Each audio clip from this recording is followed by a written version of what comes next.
Welcome back to our channel. दोस्तों, मेरा नाम अली हैदर है। मेरा नाम अली मोहम्मद। यार, डॉक्टर सैयद रिजवान साहब का वीडियो आ गया है। टाइटल है how to keep Hindus in Bangladesh safe. भाई, वहाँ पर जुल्म हो रहा है, तो डॉक्टर साहब हमें बताएंगे कि उनको कैसे हम सेफ कर सकते हैं। रहमान की मूर्ति तोड़ने प्ले से करें। संदेश दिया गया है। आप लोग अगर ये चाहते हैं कि मोदी यहाँ पर दहाड़ने लगे और मोदी यहाँ पर हुंकार भरने लगे, तो मोदी की दहाड़ और मोदी के हुंकार वहां पर बैठे हिंदुओं के लिए और हानिकारक होगी। इस टाइम भारत जितना भी दबाव बना रहा होगा, और मुझे 100% यकीन है बना रहा है, वहां पर इंडियन कम्युनिटी और हिंदू भाइयों की सुरक्षा करने के लिए वो बैक चैनल बना रहा होगा जो हम लोगों को नजर नहीं आ रहा है। पर मुझे यकीन है कि भारत वहां की आर्मी के कांटेक्ट में होगी, भारत वहां की इंटरिम गवर्नमेंट के कांटेक्ट में होगी, भारत खालिदा जिया तक के कांटेक्ट में होगी। तो साथियों, आप लोग सब बांग्लादेश पे नजर रखे होंगे। बांग्लादेश में अक़लियत के साथ जो उत्पीड़न हो रहा है, इस पर नजर रखे होंगे। भारत इस वक्त क्या करना चाहिए या क्या कर सकता है, इस पर आज हम लोग चर्चा करेंगे। क्या ये सिचुएशन 1971 जैसी है या 1971 जैसी हो सकती है, इस पर चर्चा करेंगे। अगर हालात बिगड़ते हैं तो भारत को क्या करना चाहिए। शेख हसीना फिलहाल भारतीय रुक गई हैं, क्योंकि फिनलैंड ने, यूके ने, यूएसए ने उनको अपने यहाँ आने से मना कर दिया है। इस पर चर्चा करेंगे। पहले शेख हसीना ने बोला था मैं त्याग ले रही हूं, लेकिन फिर कहा कि इंशाल्लाह मैं वापस आऊंगी। इस पर चर्चा करेंगे और साथ ही साथ कुछ जलील और कमीन लोगों पर भी चर्चा करेंगे।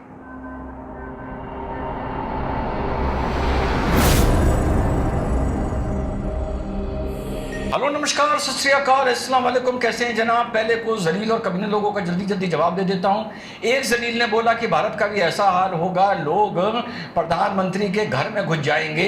नहीं, ऐसा हाल नहीं होगा। बताऊं क्यों नहीं होगा। इस मारे नहीं होगा क्योंकि देश का बंटवारा हो गया। अगर बंटवारा ना हुआ होता तो जरूर ऐसा हाल होता, और ये मैं मजाक नहीं कर रहा हूं, बहुत ही सीरियसली बोल रहा हूं। और दूसरा, चार मीनार का जाहिल बोला कि अगर शेख हसीना को वहां की जनता वापस मांगेगी तो आप क्या जवाब देंगे, आपने उनको पनाह क्यों दी है। इस जाहिल को ये नहीं पता, जो बहुत संविधान और इंटरनेशनल लॉज की बात करता है, कि एक हेड अगर सेफ पैसेज लेके आ रहा है और आपका उसका बॉर्डरिंग कंट्री है, तो ये आपका नॉर्म है, आपका ये फर्ज है। अगर आप बॉर्डरिंग कंट्री हैं और आप पीसफुल नेशन हैं, उस टाइम सेफ हेवन दे सकते हैं कि आपको उनको यहाँ पर अपने यहाँ रखना पड़ेगा या प्लेन उनका यहाँ पर लैंड कराकर उनको रिसीव करना पड़ेगा। ये इंटरनेशनल तौर तरीके हैं जो चार मीनारा की कलियों की राजनीति करने वालों को पता नहीं होते। और इससे पहले मैं आगे कंट्रीब्यूट करूं, जो मेरा कंट्रीब्यूशन है लोगों से, सोशल मीडिया से, चैनल से, कि जिस तरीके से तुम थंबनेल बना रहे हो कि मोदी ने दी चेतावनी, घुस जाएगी भारत सेना वगैरह वगैरह, ये वहां पर रहने वाले हिंदुओं के लिए बहुत हानिकारक हो सकता है। तो इससे पहले मैं आगे की बात करूं, let me contribute to society in a different way, और वो बात है एआई, आर्टिफिशियल इंटेलिजेंस। और ये ना सोचिए कि मेरी तो ये फील्ड नहीं है ना, एआई हर जगह रूल करने के लिए आ रहा है। इंजीनियरिंग हो, मेडिकल हो, डिजिटल फील्ड हो, डेटा साइंस हो, ग्राफिक डिजाइन हो, बैंकिंग हो, लॉ हो, मार्केटिंग हो, ई कॉमर्स हो, अकाउंट्स हो, फाइनेंस हो, आपके पर्सनल प्रोजेक्ट्स हो, आपकी ऐसे राइटिंग हो, हर जगह आ रहा है। और आने वाले वक्त में रिसेशन के दौर पे सर्वाइवल ऑफ द फिटेस्ट होगा, और फिट वो होगा जिसके बायोडेटा में कहीं ना कहीं एआई का जिक्र होगा, उसे एआई की नॉलेज होगी। So I am introducing for you Grow School, जो एशिया का biggest online AI and ChatGPT platform है। More than 1 million people have taken advantage of this platform and enrolled themselves into this platform.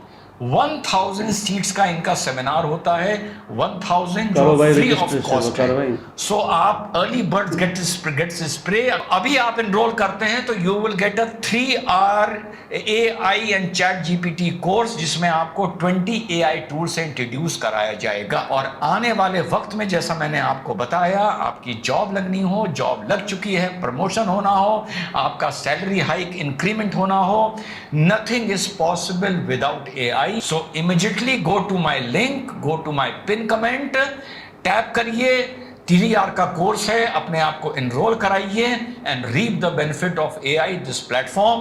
और ये internationally acclaimed platform है। ये warning है सारे social media platforms को और मीडिया को कि खतरनाक जैसे इजराइल और ईरान को लेकर कि कब्रिस्तान बन जाएगा इजराइल, आग लग जाएगी मिडिल ईस्ट में, ये बहुत पड़ोस का मैटर है।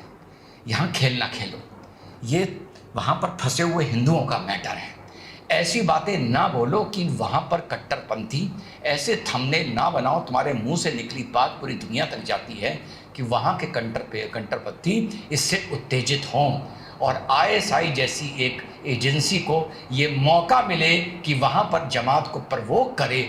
और जो अभी आइसोलेशन में किस्से सुनने को 8-10 आए हैं जहाँ पर हिंदुओं का उत्पीड़न हो रहा है, वीडियोस देखने को मिले हैं, मंदिरों पे हमला हुए हैं, ये कहीं स्पिल ओवर ना कर जाएं, क्योंकि तुम्हारी मस्ती के चक्कर में, तुम्हारे थंबनेल के चक्कर में, किसी इस देश के विपक्ष के चक्कर में सरकार को इस तरीके से घेरो भी ना, प्रवोक भी ना करो और उनको भी ना प्रवोक करो कि वहाँ पे फंसे लोगों का नुकसान हो जाए। बहुत ही संजीदगी से ये बात कर रहा हूँ। जब भी साथियों ऐसी सिचुएशन आती है, मैं आप लोगों को देखिए, मैं कितना कभी कभी गवर्नमेंट को फटकार लगाता हूँ, ऐसा क्यों नहीं कर सकती, ऐसा करे, वैसा करे, ऐसा करे। लेकिन कभी कभी ऐसी सिचुएशन आ जाती है, या आप यकीन करिए कि मैं कल रात से सोच के बैठ रहा हूँ कि कल मेरा वीडियो किस तरीके से कंट्रीब्यूट करे इस समाज को और इस सिचुएशन को। जैसे कोई भी चीज़ मैं प्रमोट करता हूँ, जैसे आज मैंने ग्रो स्कूल को किया है, मैं सोचता हूँ कि ये चीज़ समाज को कैसे प्रमोट करेगी, किस तरीके से हेल्प करेगी कम से कम। तो साथियों, ये 71 जैसी सिचुएशन नहीं है, लेकिन ये 71 जैसी सिचुएशन हो सकती है। क्यों नहीं होगी, मैं आज ये एक सकारात्मक बात आप लोगों से करना चाहता हूँ। तालिबान ने जब अफगानिस्तान पर कब्जा किया तो एक चार मीनारा का जाहिल था, कह रहा था तालिबान दरवाजे पर आ गया, तालिबान दरवाजे पर आ गया, क्या करेंगे क्या करेंगे, हमें पहले बात करनी चाहिए थी, पहले बात करनी चाहिए थी। याद है आप लोगों को? तो मैंने कहा था ये जाहिल इस तरह का माहौल बना रहा है मानो भारत तालिबान से डर जाए।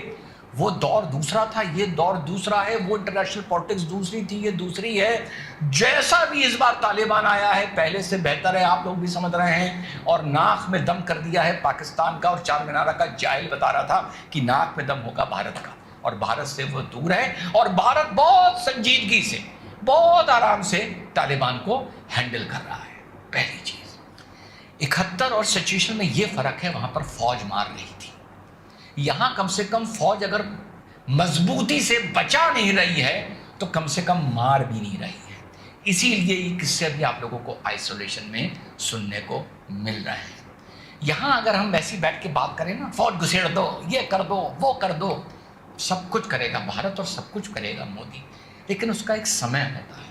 इस तरह के बयानों में, इस तरह की सिचुएशन में सरकार अपना बॉर्डर सिक्योर करती है, अपनी एम्बेसी सिक्योर करती है जो भारत की सरकार कर रही है, और जितना भी दबाव बनाना होता है वहाँ पे फंसे इंडियंस के लिए, या वहाँ पे फंसे, ये तो मैं बोलूँगा भारतीय मूल के हिंदुओं के लिए, जिनको खामखा टारगेट कर कर, क्योंकि वो हिंदू हैं, उनको मारा जा रहा है, परेशान किया जा रहा है, मंदिर तोड़े जा रहे हैं। तो ये चीज़ें बैक चैनल दबाव बनाए जाते हैं। ये दबाव भारत, मुझे यकीन है, अब देखो यार मैं उनमें भी सही नहीं हूं जो बता दूं कि शेख हसीना की डोभाल साहब से क्या बात हुई, मेरी इतनी औकात नहीं है, पर मुझे यकीन है कि भारत वहां की आर्मी के कांटेक्ट में होगी, भारत वहां की इंटरिम गवर्नमेंट के कांटेक्ट में होगी, भारत खालिदा जिया तक के कांटेक्ट में होगी। और खालिदा जिया का जो बयान आया है कि ये सरकार दुश्मनी पर और बदले की भावना से नहीं चलेगी, इन छोटे छोटे बयानों को एज एन एनालिस्ट बहुत गौर से, बड़ा समझ के देखना पड़ता है। जरूर होगी, और इसीलिए ये चीज अभी स्पिल ओवर नहीं कर रही है। आप लोग अगर ये चाहते हैं कि मोदी यहां पर दहाड़ने लगे और मोदी यहां पर हुंकार भरने लगे, तो मोदी की दहाड़ और मोदी के हुंकार वहां पर बैठे हिंदुओं के लिए और हानिकारक होगी। जो प्रवोक करने का लोगों को मौका मिलेगा, और यही सरकार पर बैठ के बोलेगी कि आपकी बयानबाजी ने हमारे यहां पर लोगों को प्रवोक कर दिया। क्योंकि शेख मुजीबुर रहमान की 12 फीट 15 फीट ऊंची मूर्ति टूटने का मतलब है कि ISI और जमात ही स्टूडेंट्स की आड़ में ये आंदोलन कर रही है। करवा कोई रहा है वो भी हम बाद में चर्चा कर लेते हैं। वो ही कर रही है कि वो शेख मुजीबुर रहमान की मूर्ति तोड़ने से सिर्फ एक संदेश दिया गया है पूरी दुनिया को और भारत को कि सन 71 में जो तुमने किया था वो फाइनली 2024 में फेल हो गया। जिनके बलबूते पे तुमने बांग्लादेश बनाया था और सरकार बनाई थी, उनकी यहीं की जनता ने मूर्ति तोड़ दी है, जबकि लोग इस बात से नाराज हैं। और ये मूर्ति टूटने की ही वजह है कि शेख हसीना का फिर से बयान आया है कि मैं इंशाल्लाह वापस आऊंगी। और जो जाहिल कह रहे हैं कि शेख हसीना को इस देश में जगह नहीं देनी चाहिए थी, मुस्लिम लीडरशिप समझो और देशों की पॉलिटिक्स पहले समझो। भुट्टो को फांसी चढ़ा दी गई थी, लोगों ने कहा था एग्जाइल में चले गया, भुट्टो का परिवार खत्म हो गया, बेनजीर वापस आई। नवाज शरीफ चला गया था, लोगों ने कहा खत्म हो गया, एग्जाइल में हो गया, नवाज शरीफ का भाई वापस आया। और आज बता दूं, ये वो देश है, ये वो सिस्टम है कि 5 साल बाद फिर से शेख हसीना आगे प्राइम मिनिस्टर हो। और जो लोग कह रहे हैं ना भारत क्या कर रहा था, भारत क्या कर रहा था, भारत क्या कर रहा था, जब वहां पर क्या करता भारत क्या करता? स्टूडेंट्स का समर्थन कर देता जो वहां पे राइटिंग कर रहे हैं, स्टूडेंट्स का समर्थन कर देता जो वहां पर राइटिंग कर रहे हैं। और अगर वो राइटिंग दबा दी जाती, खत्म हो जाती, ठंडी पड़ जाती, और शेख हसीना जाके पूरी चाइना की गोद में बैठ जाती, या चाइना आके शेख हसीना की गोद में बैठ जाता, तो लोग कहते हैं फॉरेन पॉलिसी का कर रहा था हिंदुस्तान। और अगर हिंदुस्तान शेख हसीना को पूरा प्रोटेक्शन दे देता और स्टूडेंट्स कामयाब हो जाते, तो रही कई कसर जो है, वो रिश्ता जो बना हुआ है फौज से, भले वो खालिदा जिया हो, उसमें भी हम उसको भी अपने हाथों से खो बैठते। तो इन सिचुएशन में भारत जो कर रहा है वो बिल्कुल सटीक कर रहा है। कोई भी अब ऐसा प्रोएक्टिव काम भारत को नहीं करना चाहिए, इसका खामियाजा वहां पर हिंदू भुगते। और अगर खुदा ना खास्ता सिचुएशन बिगड़ती है तो भारत को बंगला आर्मी के थ्रू उनके लिए प्रथम प्रायोरिटी पर सेफ पैसेज मांगना चाहिए वहां के हिंदूज के लिए। जो हिंदू सेफ पैसेज लेकर बॉर्डर तक पहुंच गए हैं उन्हें वापस नहीं भेजना चाहिए, जैसा भेजा गया है उनको एक्सेप्ट कर लेना चाहिए। और खुदा ना खास्ता सिचुएशन बिगड़ती है तो सेफ पैसेज देने के लिए बॉर्डर के पास इंडियन आर्मी अंदर तक जा सकती है, बीएसएफ अंदर जा सकती है। लेकिन अभी ऐसी कोई बात नहीं है, कोई माहौल नहीं है। इस टाइम भारत जितना भी दबाव बना रहा होगा, और मुझे 100% यकीन है बना रहा है, वहां पर इंडियन कम्युनिटी और हिंदू भाइयों की सुरक्षा करने के लिए वो बैक चैनल बना रहा होगा जो हम लोगों को नजर नहीं आ रहा है। तो उल्टे सीधे थंबनेल बनाने वालों, सरकार को टारगेट बिल्कुल किया जाता है जलीलों, लेकिन हर जगह नहीं किया जाता है। और सरकार का समर्थन करने वाले जबरदस्ती जोश में आकर नरेंद्र मोदी को कॉर्नर ना करो, उनको इस तरह से ना दिखाओ कि हमें आपसे आज ये उम्मीद है कि शेर यहां दहाड़ेगा और बांग्लादेश उधर सब कांपने लगेगा और वहां पर सब ठीक हो जाएगा। इस तरह की कोई बात ना करो जिससे आने वाले समय में वहां हिंदू भाइयों के को और नुकसान हो। हाँ, बांग्लादेश अभी भी इस स्थिति में नहीं है कि भारत को पूर्णतः नाराज कर वहां पर इंडियन कम्युनिटी और हिंदू भाइयों पर उत्पीड़न हो। इस कंडीशन में अभी भी नहीं है और ना होने देना चाहिए। और उनको पता है अभी भी भारतीय सेना का क्या बल है, भले चाइना का कितना पैसा बांग्लादेश में लगा हुआ हो। और एक आप लोगों को चलते चलते बात बता दूं, जो भी आदमी महफूज है अपने घर में, खतरा तो घर तक है, वीडियो आ रहा है, लेकिन वो फिर भी महफूज है, सेफ है अगर वो सामान लेके घर के बाहर जाता हुआ नजर आ गया। क्योंकि हिस्ट्री गवाह है कि ऐसे मौके पर अगर सेफ पैसेज नहीं मिला है तो जाते हुए आदमी पर ज्यादा जुल्म हुए हैं, लूटपाट हुई है, बलात्कार हुए हैं, कत्ल हुए हैं। तो अगर मेरे हिंदू भाई वहां पर घरों में बंद हैं तो वो वहां पर बंद रहें।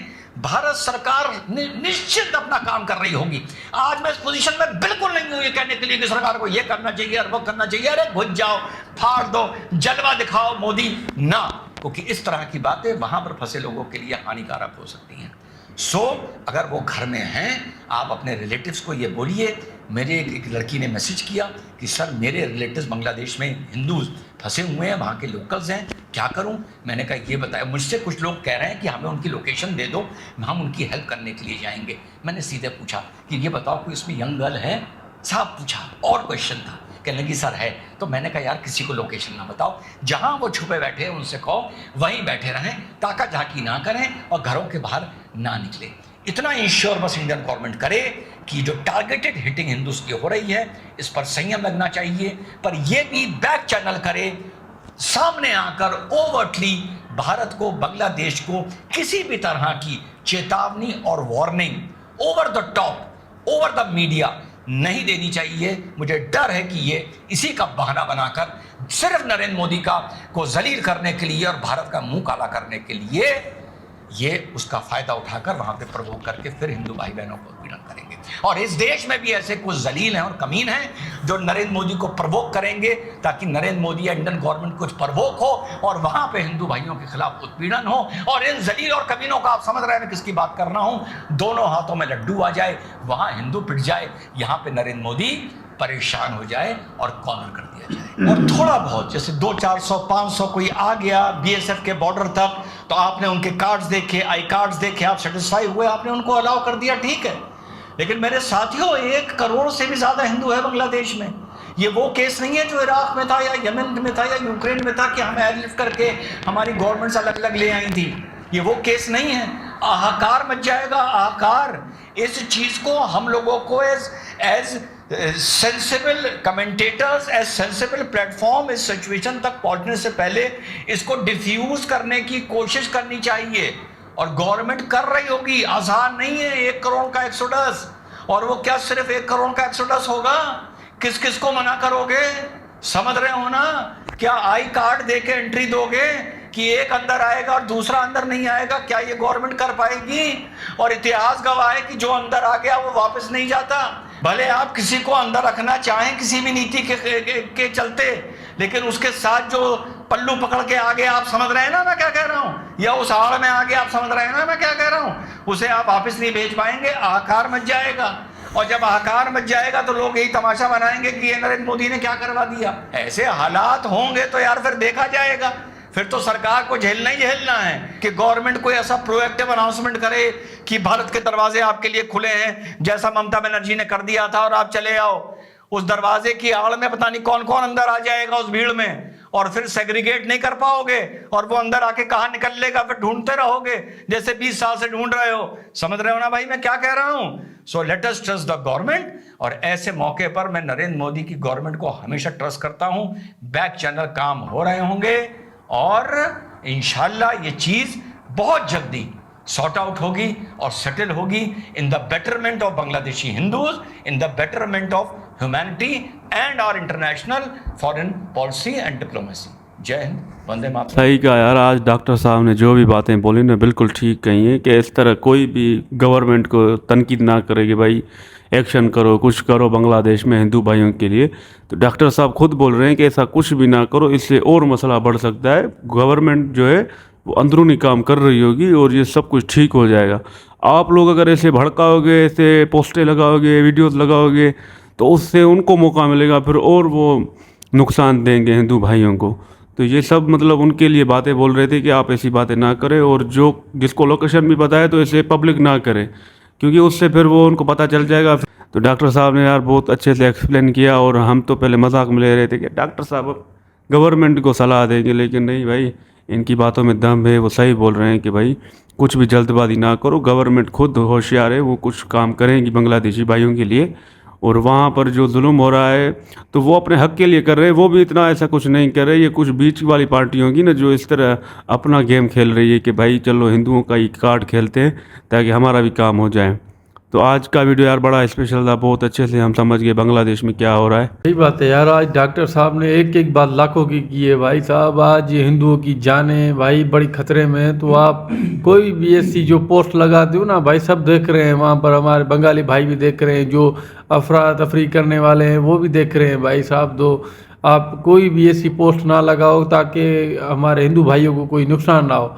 तो ये डॉक्टर साहब ने बड़ी पॉइंट वाली बातें कही हैं। और जो बड़ा चढ़ा के बातें कर रहे हैं, मोदी जी कोई एक्शन करके दिखाओ भाई, कुछ तो करो भाई। हमारे हिंदुओं के मंदिर तोड़े जा रहे हैं तो आप तो कुछ तो करो भाई। नहीं ऐसे नहीं, सरेआम करेंगे तो भाई वो इनकी आर्मी तो वहाँ पर नहीं है ना इंडिया की, तो संभाल लेगी। वो बंगाली आर्मी है, वो पहले ही कह चुके हैं हम अपने लोगों के खिलाफ नहीं जा सकते भाई। तो आप तो भाई खुलेआम नहीं कर सकते। मोदी जी अंदरूनी सब कुछ कर रहे होंगे, अपनी कार्रवाई कर रहे होंगे, पर यहाँ पर ये डॉक्टर साहब की बात अच्छी है। कोई भी ऐसे ही अफरा तफरी वाली पोस्ट ना लगाओ कि वो और भी भड़क जाए। तो करना चाहते हैं तमाशा, तो मैं भी यही कहूँगा डॉक्टर साहब की बात 100% सही है भाई। हाँ भाई बिल्कुल, डॉक्टर साहब तो सही बोले। जो चंद रिव्यू के लिए ना वो थंबनेल लगाते हैं तो लोगों की जाने है ना थंबनेल के चक्कर में ही निपटा देते हैं, वे है ना आग लगाने वाले। डॉक्टर साहब ने बोला तो यार अमन से रहना चाहिए। तो जो हिंदू भाई बांग्लादेश में रहते ना वो वहीं पर रहने थे, और लोकेशन है ना वो शेयर ना करे भाई उससे भी, ऐसा ना वो शेयर कर दे वो भी ढूंढ कर पहुंच जाए उसके पास। छुपे रहो, जिधर भी हो छुपे रहो, अमन थे। बाकी नरेंद्र मोदी जी है ना वो अपना काम कर रहा है वहाँ पर, जो इंडियन जो आर्मी है वो भी ज़रूर बांग्लादेश से राब्ते में होगी। बाकी हर चीज़ है, अमन से रहो। बाकी ये चंद टके के बिक जाते हैं ना ये लोग, जो भाई रिव्यू के चक्कर में भाई हाँ ये कर रहे हैं वो कर रहे हैं, ऐसा ना करें। जो जिधर है वो उधर ही रहने दो, अमन से। बाकी डॉक्टर साहब की तो क्या कहने है भाई, वो तो आज तो बिल्कुल समझा रहा है। तो तीसरी भी कोई कुव्वत है भाई, जो मुजीबर रहमान के जो पुतले गिरा रहे हैं, ये तो डायरेक्ट वो हमें ही बोल रहा है भाई। हम अपने ही फंसे। शेख हसीना वापस भी आ सकती है भाई, आए वेलकम कर दे साले दी ना भाई वेलकम जरूर करेंगे उसको। बांग्लादेश वाले तो बोल रहे तो आ जाए, वो तो आ जाए, वेलकम तो करेंगे डॉक्टर साहब की। तो ये तो बात तो और उनको अच्छी लगेगी। शेख हसीना तो आए बांग्लादेश पे, वो तो वेलकम करेंगे। जितने लोगों को इन लोगों ने जेल में बंद करवाया है, वो कत्लेआम करवाया है मैडम ने, तो वो तो जैसे नवाज शरीफ भाग गया तो शहबाज शरीफ आया ना, वैसे ही होगा। अच्छा, वो नहीं आएगी दूसरी को भेज देगी तो उसको निपटा देगी यार, ऐसा कभी नहीं होगा। बाकी जो यार हिंदू लोग है ना भाई, हम उनके सपोर्ट में जहाँ भी रहे अमन से रहे। बस बांग्लादेश वालों को भाइयों को भी हम बोलेंगे भाई जो हो गया बस खूब हो गया, अब अमन से रहना चाहिए। तो डॉक्टर साहब ने अब जो बताया है बहुत जो संगीन ऐसी बातें बताई है जिससे हमें बहुत सबक मिला है, लेकिन कुछ बातें ऐसी भी है जो भारत के लिए भी खतरनाक है। ऐसे नहीं है कि जो ये छोटी मोटी बात है। शेख हसीना को पनाह तो दिया है भारत ने, ये मसला ठीक है कि उन्होंने पनाह दे दी, पड़ोसी मुल्क है तो उससे रिलेशनशिप है भारत की, ये भी बात है। लेकिन जो बात मेन बात जो पॉइंट है ना, जो शाह साहब बता रहा था हमें कि मुजीबर रहमान की जो मूर्ति है वो तोड़ी जा रही है, कुछ लोग ऐसे है, वो बात भी ठीक है। और बता रहे हैं कि हिंदू धर्म के लोगों पे जो टॉर्चर हो रहे हैं या जो धर्म मंदिरों को तोड़े जा रहे हैं, ये भी साजिश होती है, हो सकती है। लेकिन उनका जो मसला है, जो मांग है उनकी, तो उनकी मांग है कि मांग की तरफ भी तो नज़र घुमाओ ना, वो भी तो ज़रा सोचो ना, उनकी मांग है क्या, उससे भी तो कोई ना कोई तो दबाव डाले ना, उसी बात पे नज़र तो रखे कि उनकी मांग क्या है, वो क्यों तोड़ फोड़ करना चाहते हैं। कोई ऐसे थोड़ी चाहेगा कि मैं किसी मज़हब पे टॉर्चर करता रहूं, ऐसे तो नहीं है, किसी का मज़हब किसी को इजाज़त ऐसी नहीं देता है। उनका जो दबाव है मंदिरों पे हमला करना या हिंदुओं को परेशान करना, उनका अगर दबाव है तो शेख हसीना को वापस बुलाने का होगा कि भारत सरकार पे दबाव डाला जाए कि शेख हसीना को वापस भेजा जाए। और शेख हसीना ने भी ये कहा है कि मैं वापस जाऊंगी, जैसे कि क्या बोलते हैं कि सुबह का भूला शाम को लौटा है, तो उसे भूला नहीं कहते, तो ये बात भी है। लेकिन शेख हसीना ने जो गुनाह किया है अपने देश के लोगों के साथ, जो गुस्ताखी शेख हसीना ने की है, उसकी भी तो भरपाई किसी को तो करनी पड़ेगी ना, शेख हसीना को ही करनी पड़ेगी। तो आप भेजिए ना उसे, अब इस वक्त तो आप उसे नहीं भेज सकते, जो इतने बड़े बांग्लादेश में मसले हो गए, दंगे फसाद बढ़ गए हैं, ये बात भी ठीक है। लेकिन दूसरी बात जो शाह साहब बोल रहा था कि कुछ लोग ऐसे हैं जो भारत को भी तनकीद कर रहे हैं, होंगे जो मौके का फायदा उठाएंगे, जो लोग वो तो उंगली उठाएंगे ना। अगर भारत ने जो है इतना बड़ा कदम उठाया है कि यूएसए, बरतानिया, जिन मुल्कों ने जो है शेख हसीना को रोक दिया, आने से पहले ही रोक दिया कि खबरदार आपको यहाँ जरूरत नहीं है आने की, आपके लिए रास्ते बंद है, तो भारत ने उनके लिए रास्ते खोल दिए। तो भारत ने ये सोचा होगा ना पहले ही, अगर हम इनको पनाह देंगे तो ये कुछ हो सकता है, ऐसी बातें भी निकल सकती है। आप यहाँ में तो हर किसी का मुंह तो बंद नहीं कर सकते ना, करोड़ों अरबों लोग हैं दुनिया में, हर कोई अपनी बात बोलेगा। ये बात आपकी ठीक है कि कुछ लोग जलील है जिनकी जो ये प्रोपेगेंडा है, चलो ठीक है वो लोग है, लेकिन अब दुनिया में जो कुछ हो रहा है, पता नहीं क्या हो रहा है, क्या मसले, क्या मुल्कों की जो पॉलिसीज है जिसकी वजह से जो लोग ये मसले पैदा हो रहे, जन्म ले रहे हैं, अभी जो अगर क्यों ले रहे हैं उसी पे भी जरा तवज्जो हो। भाइयों के लिए वो बोल रहे हैं कि वो उनको सेफ करना चाहिए, भाई उनको सेफ करना चाहिए, तो वो भारत सरकार को सोचना चाहिए, एक इमरजेंसी मीटिंग बुलानी चाहिए। अंदरूनी तौर पे बोल रहे हैं इमरजेंसी मीटिंग बुलाई जाए। पीएम मोदी तो छोटा आदमी नहीं है, राहुल गांधी वाले पीएम मोदी बच्चा नहीं है, वो 1 अरब 40 करोड़ आबादी का वो पीएम है। उन्होंने प्राइम मिनिस्टर आ जाए और गवर्नमेंट आ जाए, चल कर सब कुछ। अरे भाई अभी तो ये सब कुछ नहीं हो सकता है ना, अभी जो है ना कि बांग्लादेश की अगर आर्मी है ना वही अभी कंट्रोल कर सकती है। नहीं, अभी गवर्नमेंट बना रहे हैं, वो इंटरिम गवर्नमेंट जब तक बने तब तक तो जो है फौज को ही कंट्रोल करना पड़ेगा ना, इमरजेंसी लागू करे, कर्फ्यू लागू करे, जिससे कि लोगों को नुकसान ना पहुंचे। चलो बस हिंदू भाइयों को बस सेफ रहना चाहिए उनकी। हिंदू भाइयों को तो होशियार रहना चाहिए। नहीं नहीं ओके हो जाएगा, बस वो मोदी जी ने बोला है शाह साहब ने कि भाई अंदरूनी तौर पे मीटिंग हो रही है, आप ज्यादा शोर शराबा ना करें, फिर मोदी सरकार ना जज्बाती होकर फैसला गलत कर दे। तो वो बोल रहे हैं सब हो जाएगा इंशाल्लाह, ठीक हो जाएगा, हिंदू भाई भी सेफ रहेंगे। तो भाई शाह साहब की आज की वीडियो हमें बहुत अच्छी लगी, ऐसे ही अगर पॉजिटिव मैसेज देंगे ना फिर और भी मजा आएगा इनको देखने में। मिलेंगे नेक्स्ट वीडियो में, थैंक यू।